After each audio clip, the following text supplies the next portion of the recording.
നമസ്കാരം. അപ്പോൾ നമുക്കിന്ന് സർവീസിന് വന്നേക്കണത് ഒരു ഇൻവേർട്ടറിൻ്റെ കംപ്ലൈൻറ്റാണ്.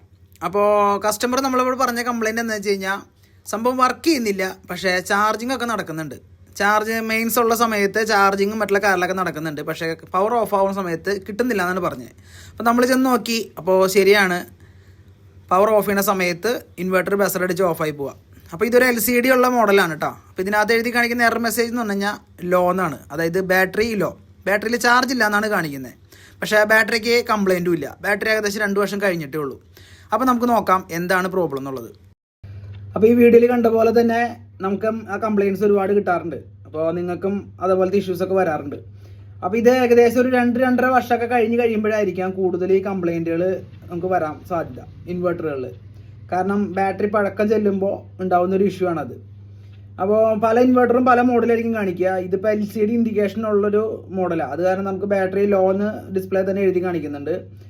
വേറെ ടൈപ്പ് മോഡലുകളിൽ ചിലപ്പോൾ LED ഇൻഡിക്കേറ്റർ മാത്രമായിരിക്കും. അപ്പോൾ ലോ എന്നുള്ള സ്ഥലത്ത് ഇൻഡിക്കേഷൻ കത്തിയിട്ടായിരിക്കാം ബസറടിച്ച് ഓഫായി പോകണ്ടാവുക. അപ്പോൾ അതിൻ്റെ ഒരു റീസൺ ഇൻവെർട്ടർ കംപ്ലയിൻറ്റ് വരാറുണ്ട്, ഇൻവെർട്ടറിൻ്റെ കംപ്ലയിൻറ്റ് കൊണ്ടും വരാറുണ്ട്. പക്ഷെ അത് 10% വരാറുള്ളൂ. അതിൻ്റെ PCB കംപ്ലയിൻറ്റ് ഒക്കെ വരാറുണ്ട്. 90% ഇത് പ്രശ്നം ഉണ്ടാക്കുന്നത് ബാറ്ററിയുമാണ്. പക്ഷേ ബാറ്ററിക്കും കംപ്ലയിൻ്റ് ഇല്ല. 2.5 വർഷമായ ബാറ്ററി ഒന്നും കംപ്ലയിൻറ്റ് വരില്ല. അപ്പോൾ എന്താണ് പ്രശ്നം എന്നുള്ളത് നമുക്ക് കാണാം. അപ്പോൾ നിങ്ങളും നിങ്ങളുടെ വീട്ടിലെ ഇൻവെർട്ടർ ഉണ്ടെങ്കിൽ നോക്കിക്കോ. ഈ കംപ്ലയിൻറ്റ് വരാൻ നോക്കി നിൽക്കണ്ട.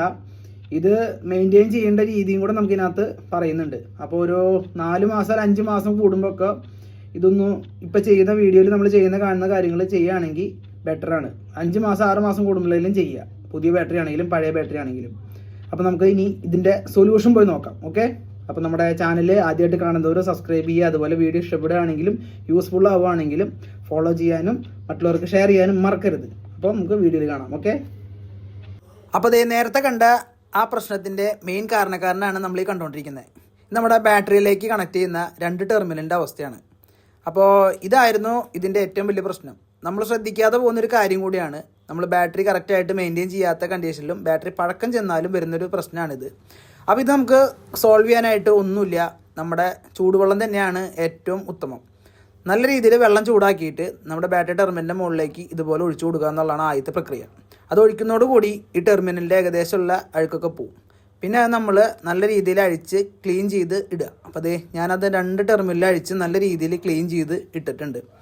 അപ്പോൾ അതോടുകൂടി നമ്മുടെ ഈ പ്രോബ്ലം സോൾവ് ആയിട്ടുണ്ട്. ഇത്രയും ചെയ്താൽ തന്നെ നമ്മുടെ പ്രശ്നം 100% കംപ്ലീറ്റ് ആവും. അപ്പോൾ നമ്മൾ ടെർമിനലൊക്കെ ക്ലീൻ ചെയ്തത് ചെക്ക് ചെയ്ത് നോക്കിയപ്പോൾ നല്ല രീതിയിൽ തന്നെ ലോഡ് എടുക്കുന്നുണ്ട്. നേരത്തെ ലോ എന്ന് കാണിച്ച കണ്ടീഷനിൽ ഇപ്പോൾ ബാറ്ററിയുടെ വോൾട്ടേജ് 12.4 തന്നെ സ്റ്റേബിൾ ആണ്.